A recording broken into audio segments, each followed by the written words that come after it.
டேய் ஏன்டா நீங்களாம் அங்கே போய் கோச்சிட்டு நிற்கிறீங்க? இங்கே வாங்கடா. நோ, நீ எங்களை ரொம்ப அசிங்கப்படுத்திட்டுனா. எனக்கு வருத்தம்பா, எனக்கு ரொம்ப வருத்தம். இது இரும்பு சத்து சம்மந்தமான வீடியோடா. இதில் இரும்பு சத்து எவ்வளோ இருக்குன்னு தான் நான் சொல்ல முடியும். டேய் மாதுல், நீ உன்னோட 100 கிராமில் 0.3 மில்லிகிராம் தாண்டா அயன் இருக்குது. 10 கிராம் அயன் சேர்க்கணும் அப்படின்னா உன்னை 3.5 கிலோ சாப்பிடணும்டா. இது பாசிபிளா? டேய் பீட்டு, நீயாவது பரவாயில்ல, 100 கிராமில் 0.8 mg இருக்க. 10 மில்லிகிராம் அயன் தேவை அப்படின்னா உன்னை 1.25 கிலோ சாப்பிட்ணும். இது பாசிபிளா? உண்மையை தாண்டா சொன்னேன். உங்களுடைய நன்மைகள் எல்லாம் நிறைய வீடியோவில் ஏகப்பட்ட வாட்டி புகழ்ந்துருக்கேன். அப்போல்லாம் நீங்கள் ஒரு நன்றி கூட சொன்னதில்லை. உங்களோட குறைய சொன்னதுக்கு மட்டும் இப்படி கோச்சிக்கிறீங்களே. மனுஷங்களை மாதிரி நீங்களும் நடந்துக்கிறீங்களா? மனுஷங்களோட பழைய நாங்களும் நன்றி விசுவாசத்தெல்லாம் மறந்துட்டோம்னா மறுபடியும் எங்களை பற்றி நல்லதாக ஒரு 4 வார்த்தை சொல்லுண்ணா.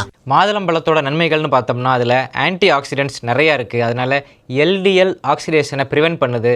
மாதுளம்பழத்தில் இருக்கக்கூடிய பியூனிக் ஆலஜின்ஸ் இதயத்தில் இருக்கிற ரத்த குழாய்களில் பிளாக் அடைப்பு ஏற்படாமல் தடுக்குது அப்படின்னு மருத்துவ ஆராய்ச்சி முடிவுகள்லாம் எவிடன்ஸ் பேஸ்ட் ஸ்டடீஸ் நிறைய கண்டக்ட் பண்ணியிருக்காங்க. இதோட கிளைசிமிக் இண்டெக்ஸும் கம்மி, கிளைசிமிக் லோடும் கம்மி. ஸோ டயபெட்டிஸ் இருக்கிறவங்களும் ஒரு நாளைக்கு 100 கிராம் 150 கிராம் மாதுளம்பழம் தாராளமாக சாப்பிட்லாம். பீட்ரூட்டோட நன்மைகள்னு பார்த்தோம்னா நைட்ரிக் ஆக்சைடை உற்பத்தி பண்ணுறதுனால ரத்த குழாய்களில் உள்ள ரத்த ஓட்டம் சீராக இருக்குது. அதனால் பிளட் ப்ரெஷர் குறையுது அப்படின்னு எவிடன்ஸ் பேஸ்ட் மெடிசின்ஸ் இருக்குது.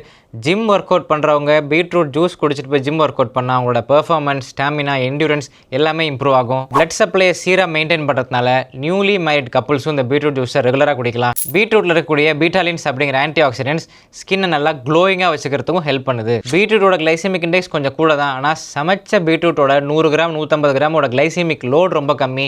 ஸோ இதையும் டயபெட்டிக் பேஷண்ட்ஸ் தாராளமாக சாப்பிடலாம். இந்த கருத்தெல்லாம் ஏகப்பட்ட வாட்டி சொல்லியிருக்கேன்டா, திரும்பவும் சொல்ல வச்சுட்டீங்களே. இப்போ சந்தோஷமா? வாங்க. டேய் நீ ஏன்டா ஒரு ஓரமாக நிற்கிற? Medjool dates, Ajwa dates, Mazafati dates, Safawi dates, Tunisian dates இப்படின்னு கேள்விப்படாத டேட்ஸ் எல்லாம் பற்றி ஒவ்வொரு வீடியோவாக தனித்தனியாக பேசி உன்னை புகழ்ந்துருக்கேன்டா. உன்கிட்ட அயன் கண்டென்ட் கம்மியாக இருக்குங்கிற ஒரு காரணத்தை சொல்லிட்டுங்கிறதுக்காக கோச்சிக்கிறியே. நீயும் வாடா.